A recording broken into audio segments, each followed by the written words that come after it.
നമസ്കാരം. ഞാൻ doctor Firdous Iqbal, Changampally. Cancer ചികിത്സയെ കുറിച്ചുള്ള മറ്റൊരു വീഡിയോയുമായാണ് ഞാൻ ഇന്ന് വന്നിട്ടുള്ളത്. കാരണം ഒരുപാട് ആളുകൾ ചികിത്സയ്ക്ക് എത്തുന്നതിന് മുമ്പ് തന്നെ പ്രെജുഡിസ് കാരണം അവർ രക്ഷപ്പെടേണ്ട ആളുകൾ രക്ഷപ്പെടാതെ പോകുന്നുണ്ട്. ഇത് വളരെ സങ്കടകരമായിട്ടുള്ള ഒരവസ്ഥയാണ്. ആയുർവേദ ചികിത്സ ക്യാൻസറിൽ ചെയ്യുന്നത് മണ്ടത്തരമാണോ എന്നുള്ള ചില ക്വസ്റ്റ്യൻസ് ഉയർന്നു കണ്ടിട്ടുണ്ട്. ഒരിക്കലും അല്ല എന്നുള്ളതാണ് അതിൻ്റെ ഉത്തരം. പക്ഷേ ആരുടെ അടുക്കൽ ചെല്ലണം, ഏത് രീതിയിൽ ചെയ്യണം എന്നുള്ളതാണ് ഇവിടുത്തെ ക്വസ്റ്റ്യൻ. കാരണം ക്യാൻസർ എന്നത് ഒരു മാറാ രോഗമാണെന്നുള്ളത് കൊണ്ടും അതിൻ്റെ ചികിത്സ വളരെ ബുദ്ധിമുട്ടുള്ളതായതുകൊണ്ടും, കാരണം മറ്റ് രോഗങ്ങളെ അപേക്ഷിച്ച് ക്യാൻസറിൻ്റെ ഏറ്റവും വലിയ സങ്കടകരമായ അവസ്ഥ എന്നുള്ളത് അതിൻ്റെ ചികിത്സ തന്നെ ഒരു ട്രാജഡിയാണെന്നുള്ളതാണ്. ഇങ്ങനെയുള്ള ഈ ഒരു അവസ്ഥയിൽ ക്യാൻസറിൻ്റെ പേര് പറഞ്ഞ് ഒറ്റമൂലികൾ, അതല്ലെങ്കിൽ പച്ചമരുന്ന് ചികിത്സ എന്തൊക്കെ പറഞ്ഞ് ഒരുപാട് വ്യാജന്മാർ നമ്മുടെ നാട്ടിലുണ്ട്. അതുകൊണ്ട് തന്നെ ഈ ക്യാൻസർ ചികിത്സ ചെയ്യുന്നത് ആയുർവേദമാണോ അതോ നാടനോ വ്യാജമോ ഒറ്റമൂലികളോ ആണോ എന്നുള്ളതാണ് ആദ്യം ശ്രദ്ധിക്കേണ്ടത്. ഞാനിവിടെ പറയാൻ പോകുന്നത് ഒറ്റമൂലി ചികിത്സയെക്കുറിച്ചല്ല, ക്യാൻസറിൻ്റെ ശാസ്ത്രീയമായ ആയുർവേദ ചികിത്സയെക്കുറിച്ചാണ്. അങ്ങനെയുള്ള തികച്ചും ശാസ്ത്രീയമായ ആയുർവേദ ചികിത്സ ക്യാൻസറിന് വേണ്ടി ചെയ്യുന്നത് ഒരിക്കലും മണ്ടത്തരമല്ല, അത് ബുദ്ധിപൂർവമായിട്ടുള്ള ഒരു തിരഞ്ഞെടുക്കലായിരിക്കും.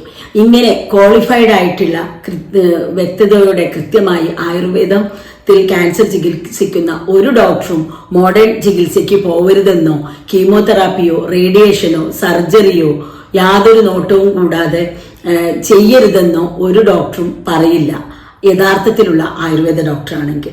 പക്ഷേ നമ്മളിവിടെ കാണുമ്പോൾ പല പേഷ്യൻസിലും വളരെ സങ്കടകരമായിട്ടുള്ള പല അവസ്ഥകളും കാണാറുണ്ട്.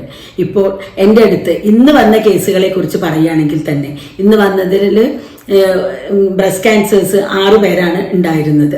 ഇവരുടെ കാര്യങ്ങൾ എടുത്തു നോക്കുകയാണെങ്കിൽ തന്നെ വളരെ സങ്കടകരമായിട്ടുള്ള പല അവസ്ഥയിലൂടെയാണ് അവർ കടന്നു പോയിട്ടുള്ളതെന്ന് നമുക്ക് മനസ്സിലാവും. കാരണം ആദ്യം വന്ന ഒരു പേഷ്യൻറ്റിനെ കുറിച്ച് പറയാം. അവരെന്നോട് പറഞ്ഞത്, എനിക്ക് ഞാൻ കുളിച്ചുകൊണ്ടിരിക്കുമ്പോൾ എൻ്റെ ബ്രസ്റ്റിൽ എന്തോ ഒരു ലമ്പുള്ളത്, എന്തോ ഒന്ന് തടയുന്നത് പോലെ തോന്നി. കുളി കഴിഞ്ഞ് ഉടനെ തന്നെ ഞാൻ വന്ന് എൻ്റെ മകളോട് വിവരം പറയുകയും മകള് നോക്കിക്കഴിഞ്ഞതിന് ശേഷം അതെന്തോ ലംബാണെന്ന്, ഒരു തടസ്സമുണ്ട്, ഒരു മുഴയുണ്ട് എന്ന് സ്ഥിരീകരിക്കുകയും ചെയ്തു. അത് കഴിഞ്ഞ് ഇവരുടെ ഞാൻ ഈ പറയുന്ന പേഷ്യൻ്റെ പ്രായം 48. അത് കഴിഞ്ഞ് പിറ്റേ ദിവസം തന്നെ അവരൊരു ഡോക്ടറെ കണ്ട്, ഗൈനക്കോളജിസ്റ്റിനെ കണ്ടു, ടെസ്റ്റുകൾ ചെയ്തു. ടെസ്റ്റ് ചെയ്ത് കഴിഞ്ഞപ്പോൾ അവരുടെ മാമോഗ്രാം ചെയ്തു, പിന്നെ USG ചെയ്തു, എന്നുവെച്ചാൽ അൾട്രാസൗണ്ട് ചെയ്തു. ഇതൊക്കെ ചെയ്ത് കഴിഞ്ഞപ്പോൾ അവരുടെ ബ്രസ്റ്റിൽ ഏകദേശം 4 സെൻറ്റിമീറ്റർ വലുപ്പത്തിലുള്ള ഒരു ലംബ് ഉണ്ടെന്ന് കണ്ടെത്തി. ഇത് കഴിഞ്ഞ് പിന്നീട് അവർ ഈ ഗൈനക്കോളജിസ്റ്റ് നിർദ്ദേശിച്ചത് പ്രകാരം ഒന്നൊന്നായി ഓരോരോ ചികിത്സകൾക്ക് പോയിക്കൊണ്ടിരുന്നു. എല്ലാ ചികിത്സകളും അവർ ചെയ്തു. 1 വർഷത്തിനുള്ളിൽ അവരുടെ ചികിത്സകൾ കംപ്ലീറ്റ് ആയി.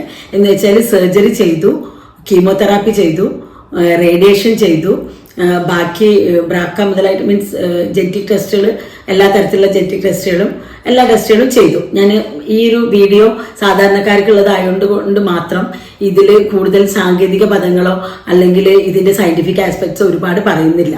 അത് ആയുർവേദ ഡോക്ടർ ആയതുകൊണ്ട് പറയാതിരിക്കുകയാണെന്ന് തെറ്റിദ്ധരിക്കരുത്. ഇത്തരമുള്ള ചില കമൻസ് ഉള്ളതുകൊണ്ടാണ് ഞാൻ ഇങ്ങനെ ഒരു സംഭവം പറഞ്ഞത്. ഇനി നമ്മുടെ സബ്ജക്റ്റിലേക്ക് വരാം. ഇങ്ങനെ ഇതെല്ലാ ടെസ്റ്റുകളും ചെയ്ത് കഴിഞ്ഞ് 1 വർഷം കഴിഞ്ഞതിന് ശേഷം അവരെൻ്റെ അടുത്ത് വരുമ്പോൾ ഇതിൻ്റെ ഇടയിൽ അവർക്ക് കിട്ടിയ ലാസ്റ്റ് നിർദ്ദേശം, ഇനി നിങ്ങൾ പാലിയേറ്റീവ് കെയറിലേക്ക് പോയിക്കോളൂ എന്നാണ്. 48 വയസ്സിൽ കണ്ടെത്തിയ പേഷ്യൻറ്റിന് 49ാമത്തെ വയസ്സിലുള്ള ഈ ഒരു സ്ഥിതിയിലേക്കാണ് അവർ വന്നത്. ഇതിനിടയിൽ ഒരുപാട് ഫാക്ടേഴ്സ് ഉണ്ട്. ഇത്തരം ഒരു ഇതിൽ വന്ന പേഷ്യൻസ് തന്നെ രക്ഷപ്പെടും. മോഡേൺ ട്രീറ്റ്മെൻറ്റ് കൊണ്ട് മാത്രം രക്ഷപ്പെട്ടു പോകുന്നവരും സുഖകരമായിട്ട് ജീവിതം നയിക്കുന്നവരും ഉണ്ട്. ഇത് നമ്മുടെ സയൻസിൻ്റെ അല്ലെങ്കിൽ മോഡേൺ മെഡിസിൻ്റെ, പിന്നെ മോഡേൺ മെഡിസിൻ എന്ന് പറയുമ്പോൾ മോഡേൺ മെഡിസിൻ പഠിച്ച ഡോക്ടേഴ്സിൻ്റെ മാത്രം അല്ല, നമ്മളുടെ എല്ലാവരുടെയും ഒരു അവകാശമാണ് ആ ചികിത്സ എടുക്കേണ്ടത്. കാരണം ഈ എല്ലാ ചികിത്സകളും മോഡേൺ ആയാലും ആയുർവേദമായാലും ഇവിടെ സയൻസിന്റെ ഡെവലപ്മെന്റിന് വഴി നമുക്ക് എല്ലാവർക്കും കിട്ടിയിട്ടുള്ള ഈ കാലഘട്ടത്തിന്റെ ഭാഗ്യമാണ് എല്ലാ ചികിത്സയും. അത് മോഡേൺ ചികിത്സ മാത്രമല്ല, ഈവൻ ആയുർവേദമായാലും ആയുർവേദത്തിന്റെ പഴയ കാലത്ത് പറഞ്ഞിരുന്ന പല കാര്യങ്ങളും റിസർച്ച് വഴി തെളിയിക്കപ്പെട്ടത് കൊണ്ടും ഇത് നമുക്ക് എല്ലാവർക്കും ഒരു അനുഗ്രഹമാണ്. പക്ഷേ ഇങ്ങനെയുള്ള ഒരു സമയത്ത് ഇന്ന് എൻ്റെ അടുത്ത് വന്ന ഈ പേഷ്യന്റിലേക്ക് വീണ്ടും തിരിച്ചു വരാം. അവരെന്നോട് പറഞ്ഞത്, ആ ലേഡി എന്നോട് ചോദിച്ചത്, ഡോക്ടർ ഞാൻ എന്ത് തെറ്റ് ചെയ്തു? ഞാൻ ആദ്യത്തെ ദിവസം കണ്ടത് മുതൽ എല്ലാ ചികിത്സകളും ചെയ്ത് ഒരു ഡോക്ടറുടെ ഒരു നിർദ്ദേശവും ഞാൻ പാലിക്കാതിരുന്നിട്ടില്ല.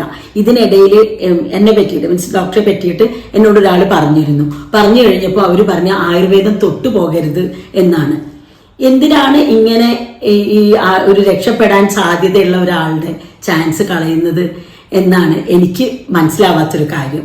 കാരണം ഈ പറഞ്ഞ ആള് ഡോക്ടറാണോ അതോ വേറെ അത്രയ്ക്ക് വിവരമില്ലാത്ത ആളുകളാണോ എന്ന് എനിക്കറിയില്ല. എനിവേ, എന്താണ് ഇവിടെ നടക്കുന്നത്, എന്താണ് ആയുർവേദത്തിൽ, അല്ലെങ്കിൽ എന്താണ് ഒരു ഡോക്ടർ ചെയ്യുന്ന ചികിത്സ? ഒരുപാട് ആയുർവേദ ഡോക്ടേഴ്സ് ക്യാൻസർ ട്രീറ്റ്മെന്റ് ചെയ്യുന്നവരുണ്ട്. ഞാൻ ഡോക്ടേഴ്സ് എന്നുള്ളതുണ്ട് ഉദ്ദേശിക്കുന്നത് ഇൻസ്റ്റിറ്റ്യൂഷണലി ക്വാളിഫൈഡ് ആയിട്ടുള്ള BAMSഉം MDയും എല്ലാം ഉള്ള ഡോക്ടേഴ്സിനെയാണ്, അല്ലാതെ ക്വാളിഫൈഡ് ആയിട്ടുള്ള ഡോക്ടേഴ്സിനെ അല്ല ഉദ്ദേശിച്ചത്.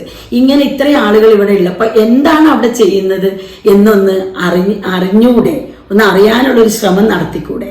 അതാണ് എനിക്ക് ചോദിക്കാനുള്ളത്. പക്ഷെ ഈ ഒരു അവസ്ഥയിൽ അവർ ഇന്ന് വന്ന് ഒരു രക്ഷയില്ലാത്തൊരവസ്ഥയാണ്. ഞാൻ അവരോട് പറഞ്ഞത്, അവരിപ്പോൾ മോർഫിനിലാണുള്ളത്. ഞാൻ പറഞ്ഞത് നിങ്ങൾ മോർഫിൻ കണ്ടിന്യൂ ചെയ്യാം, പിന്നെ വൂണ്ടൊക്കെ ഒരുപാട് വലിയ വൂണ്ടുകളുണ്ട്, അപ്പോൾ ഈ വൂണ്ട് ഹീലാവാനുള്ള ചില എക്സ്റ്റേണൽ അപ്ലിക്കേഷൻസും മറ്റുമാണ് ഇന്ന് ഞാൻ അവർക്ക് കൊടുത്തിട്ടുള്ളത്. അതുകൂടാതെ അവർക്ക് ഛർദി മറ്റ് സിംറ്റംസ് ഉണ്ട്. എന്നുവെച്ചാൽ ഇന്ന് അവരുടെ പെറ്റിൽ ഇപ്പോഴുള്ളത് ബോണിൽ മെറ്റാസ്റ്റാസിസ് ഉണ്ട്, ലിവറിലുണ്ട്, ബ്രെയിനിലുണ്ട്. ഇത്രയും അധികം വളരെ സീരിയസ് ആയിട്ടുള്ള അവസ്ഥയിലാണ്. പക്ഷെ എൻ്റെ ഒരു കാഴ്ചപ്പാടിൽ ഞാൻ പേഷ്യൻറ്റിനോട് വളരെ ഇത്രയധികം സീരിയസ് ആണെന്ന് പറഞ്ഞിട്ടില്ല. ഒരുപാട് ആശ്വാസങ്ങളും നിങ്ങൾ ഇതുവരെ ചെയ്ത എല്ലാ ചികിത്സകളും നിങ്ങൾക്ക് ഗുണകരമാണെന്നും മാത്രമേ ഞാൻ അവരോട് പറഞ്ഞിട്ടുള്ളൂ. ഞാൻ ഒരിക്കലും അവരെ വഴക്ക് പറഞ്ഞിട്ടില്ല, നിങ്ങൾ എന്തിന് ആ സമയത്ത് ആയുർവേദത്തിന് വരാതിരുന്നത് ഞാൻ അവരോട് ചോദിച്ചിട്ടില്ല. കാരണം ഇത്തരം പേഷ്യൻസ് എൻ്റെ അടുത്ത് ഒരുപാട് ആളുകൾ വരികയും ഈ ആദ്യത്തെ നമ്മളിപ്പോൾ മേ ബി ഈ ഒരു ലംബുള്ള പേഷ്യൻ്റ് എൻ്റെ അടുത്ത് ആദ്യം വന്നിരുന്നെങ്കിൽ ഞാൻ അവരോട് പറയുക, ഈ പേഷ്യൻ്റ് തന്നെ എൻ്റെ അടുത്താണെങ്കിൽ ഞാൻ അവരോട് പറഞ്ഞിട്ടുണ്ടാവുക നിങ്ങൾ സർജറി ചെയ്തിട്ട് വരൂ എന്നായിരിക്കും. അതിനിടയിൽ ചില മരുന്നുകൾ കൊടുക്കും. അത് കഴിഞ്ഞ് ഈ കീമോതെറാപ്പിയോ റേഡിയേഷനോ ചെയ്യുന്നതിനൊപ്പം വളരെ വ്യക്തമായിട്ട് അവരെ നോക്കുകയും ഇതിൽ ചില പിഴവുകളുണ്ട്, അതിപ്പോൾ ഞാനിവിടെ പറയുന്നില്ല. അപ്പോൾ അത്തരം കാര്യങ്ങൾ ഓരോന്നും അവരെ വളരെ കെയർഫുള്ളായിട്ട് നോക്കുകയും മരുന്നുകൾ കൊടുക്കുകയും ചെയ്തിട്ട് അവരെ രക്ഷപ്പെടുത്താനായിരിക്കും ശ്രമിക്കുക. ഇത്തരം അനുഭവങ്ങൾ ഒരുപാട് എൻ്റെ പ്രാക്ടീസിലുണ്ട്. ഞാൻ പലപ്പോഴും അത്തരം കേസുകളാണ് എനിക്ക് ഏറ്റവും സന്തോഷം തോന്നാറുള്ളത്. കാരണം സർജറി ചെയ്ത് കഴിഞ്ഞ ഉടനെ ഇനി ഒന്നുമില്ല എന്ന് പറഞ്ഞ് പോകുമ്പോൾ ന്യൂട്രീഷൻസ്, അതുപോലെ തന്നെ ബോഡിയുടെ ജനറൽ ഇമ്മ്യൂണിറ്റി, ബോഡിയുടെ മറ്റ് കണ്ടീഷൻസ്, ഇതൊക്കെ കറക്റ്റ് ചെയ്യേണ്ടത് വളരെ അത്യാവശ്യമാണ്. ഇതിനൊക്കെയുള്ള ഒരുപാട് ട്രീറ്റ്മെൻറ്റുകൾ ആയുർവേദത്തിലുണ്ട്. ഇത് നമ്മൾ ഒരു റിസർച്ച് എന്ന് പറയുമ്പോൾ 30 വർഷത്തെ പ്രാക്ടീസിനിടയിൽ ഞാൻ പലതരത്തിൽ വളരെ ഹൈലി സ്കിൽഡ് ആയിട്ടുള്ള ഡോക്ടേഴ്സിൻ്റെ അടുത്തും മോഡേൺ ഹോസ്പിറ്റൽസിലും എല്ലാം പ്രാക്ടീസ് ചെയ്തിട്ടും എല്ലാം ആണ് ഇത്തരത്തിലുള്ളൊരു നിഗമനത്തിലെത്തുന്നതും പിന്നെ ഇതിനുള്ള മരുന്നുകൾ കൊടുക്കുന്നതും. കാരണം നിംസ് മോഡേൺ ഹോസ്പിറ്റൽ എന്ന് പറയുമ്പോൾ തിരുവനന്തപുരത്തുള്ള നിംസ് ഹോസ്പിറ്റലിൽ ഞാൻ 12 വർഷം ക്യാൻസർ കൺസൾട്ടൻ്റ് ആയിട്ട് വർക്ക് ചെയ്തിട്ടുണ്ട്. അവിടെ ഞാൻ ആയുർവേദ ഡോക്ടറായിട്ടാണ് ഇരുന്നിരുന്നത്. സ്വാഭാവികമായിട്ടും ഇത്രയും വർഷങ്ങൾ നമ്മൾ ഒരു മോഡേൺ ഹോസ്പിറ്റലിൽ പ്രാക്ടീസ് ചെയ്യുമ്പോൾ അവിടെ മോഡേൺ ഡോക്ടേഴ്സാണ് ഉള്ളത്, എല്ലാ ഡിപ്പാർട്ട്മെൻറ്റും ഉണ്ട്, വലിയ ഹോസ്പിറ്റലാണ്. നമുക്ക് എല്ലാ കാര്യങ്ങളും പരസ്പരം ചർച്ച ചെയ്യുകയും അതാതിൻ്റെ ഡിപ്പാർട്ട്മെൻറ്റായിട്ടുള്ള ഒരു കോണ്ടാക്റ്റും ഉണ്ടായിരുന്നു. അപ്പോൾ നമ്മൾ ഇങ്ങനെയൊക്കെ ചെയ്ത് ഈ കാര്യങ്ങളൊക്കെ അറിയുന്നത് കൊണ്ടാണ് ഞാൻ പറയുന്നത്, നിങ്ങൾ ക്യാൻസറിന് ആയുർവേദം തിരഞ്ഞെടുക്കുന്നത് മണ്ടത്തരമല്ലാന്ന്. ഇത് ചില ആളുകൾ ചോദിച്ച ചോദ്യത്തിന് ഉത്തരമായിട്ടാണ് ഞാൻ ഇങ്ങനെ ഒരു വീഡിയോ ഇടുന്നത്. ഇത് ഒരിക്കലും മണ്ടത്തരമല്ല, അങ്ങനെ നിങ്ങൾ തെറ്റിദ്ധരിക്കരുത്. ഇതിൻ്റെതായ ഒരു ശാസ്ത്രീയ വശങ്ങളുണ്ട്. ക്യാൻസർ എന്ന് പറഞ്ഞാൽ ഒരു വളരെ കെയർഫുള്ളായിട്ട് ചികിത്സിക്കേണ്ട ഒരു രോഗമാണ്. അത് ആയുർവേദമാണോ അലോപ്പതിയാണോ തിരഞ്ഞെടുക്കേണ്ടത് എന്നല്ല ചോദിക്കേണ്ടത്, എങ്ങനെയാണ് രക്ഷപ്പെടുക എന്നുള്ളതാണ്. അതിൽ തികച്ചും ശാസ്ത്രീയ വശങ്ങളുള്ള ആയുർവേദത്തെ ഒരു വിശ്വാസം മാത്രമാണെന്ന് പറഞ്ഞ് മാറ്റി നിർത്തേണ്ട ആവശ്യമില്ല എന്നുള്ളതാണ് എനിക്ക് പറയാനുള്ളത്. ഇത് വിശ്വാസമല്ല, ഇവിടെ പ്രധാനം അറിവാണ്. ആയുർവേദത്തിൽ എന്ത് പറയുന്നു, സെല്ലുകളെ പറ്റിയിട്ട് എന്ത് പറയുന്നു, സെല്ലുകൾ എന്നൊന്നും ഉണ്ടോ, അതല്ല അതിന് ഏതെങ്കിലും തരത്തിലുള്ള കൺസെപ്റ്റ് ഉണ്ടോ? അന്ന് മൈക്രോസ്കോപ്സ് ഉണ്ടായിരുന്നില്ല. ആ മൈക്രോസ്കോപ്സ് ഇല്ലാത്ത കാലത്ത് എങ്ങനെയാണ് ഇവർ ചെയ്തിരുന്നത്? ഇത് നമ്മൾ വെറുതെ ഒന്ന് ആലോചിച്ചാൽ കിട്ടില്ലല്ലോ. ഈ കാര്യങ്ങൾ മനസ്സിലാവണമെങ്കിൽ ഒരു 5 വർഷമെങ്കിലും ആയുർവേദ കോളേജിൽ ഒന്ന് പോയി നോക്കിയിട്ട് നല്ല വളരെ എഫിഷ്യൻ്റ് ആയിട്ടുള്ള ഗുരുക്കന്മാരുടെ കീഴിൽ പഠിച്ചിട്ട് അതോടൊപ്പം തന്നെ നല്ല പ്രാക്ടിക്കൽ നോളേജ്, അത്തരം കേസുകൾ കണ്ട് പഠിച്ച് മനസ്സിലാക്കി എല്ലാ ആസ്പെക്റ്റും മനസ്സിലാക്കിയാൽ മാത്രമേ ആയുർവേദത്തിലുള്ള ഇത്തരം ചികിത്സകളെ കുറിച്ച് നമുക്ക് അറിയാൻ കഴിയൂ. അതുവരെയുള്ളതെല്ലാം വെറും നിഗമനങ്ങളാണ്. 1 or 2 വായന കൊണ്ടോ ടെക്സ്റ്റിലുള്ള ആയുർവേദത്തിൻ്റെ ഏതെങ്കിലും ഒരു പാർട്ട് എടുത്തിട്ടുള്ള വായന കൊണ്ടോ ഇത് കംപ്ലീറ്റ് ആവില്ല. അതല്ലെങ്കിൽ പച്ചമരുന്ന് ഒറ്റമൂലി എന്ന് പറയുന്ന സാധനങ്ങളാണ് ആയുർവേദം എന്ന് വിചാരിക്കുന്നത്. അതാണ് മണ്ടത്തരം. അല്ലാതെ ക്യാൻസർ ചികിത്സയോടൊപ്പം ആയുർവേദ ചികിത്സ എടുക്കുന്നത് മണ്ടത്തരമല്ല.